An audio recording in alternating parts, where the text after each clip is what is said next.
Саламатсыздар, урматтуу депутаттар.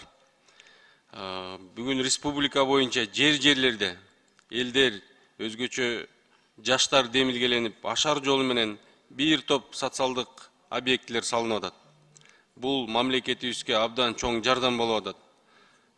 Буларга ыраазычылык билдириш керек.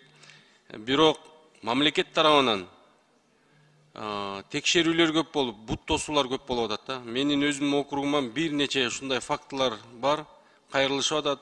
Урматтуу Алмазбек Акымжанович, элдердин суранычы боюнча ушул ашар жол менен салынган социалдык объектилерге бир мамлекеттик органды көзөмөлдөп, бир эле жерден ушул документациясын бүтүрө тургандай кылып жеңилдетип берүү үчүн суранышып атат. Анан мамлекетибизге ушундай чоң эбегейсиз салым кошуп атса, анан жардам берүү жагынан да мамлекет көмөктөшүш керекпиз деп ойлойбуз.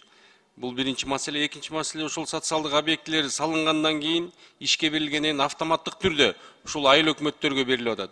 Кээ бир айыл өкмөттөрүнүн баягы бюджети жетиштүү. Кээ бирлеринки жетишсиз болуп, ушу толук кандуу көзөмөлгө алып, мындай шарттарды түзүп бергенге каражаттары жетпей аткан айыл өкмөттөрүбүз дагы бар.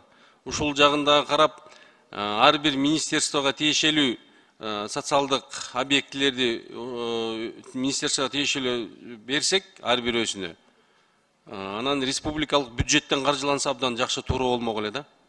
Ушуну дагы бир жакшылап көзөмөлгө алып карап берип койсоңуздар, анан эң негизгиси ушул республика боюнча, жалпы республика боюнча мечиттердин маселеси бар. Мечиттер ушул социалдык объектилердин катарына кирбей калган.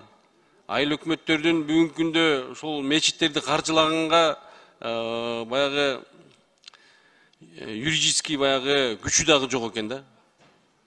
Ушуну дагы социалдык объектилердин катарына киргизип, мечиттерди ушуну дагы көзөмөлдөп, жакшылап колдон келишинче жардам берсек жакшы болот эле мамлекет тарабынан. Алмазбек Акымжанов, ушуну жакшылап өзүңүз көзөмөлгө алып туруп, бир өзүңүз дагы көмөктөшсөңүз жакшы болот эле, элдин суранычы бул. Нурбек Өмүрбек, ушул маселе боюнча протоколдук тапшырма берип коюңузду өтүнөм. Рахмат. Макул, эске алабыз.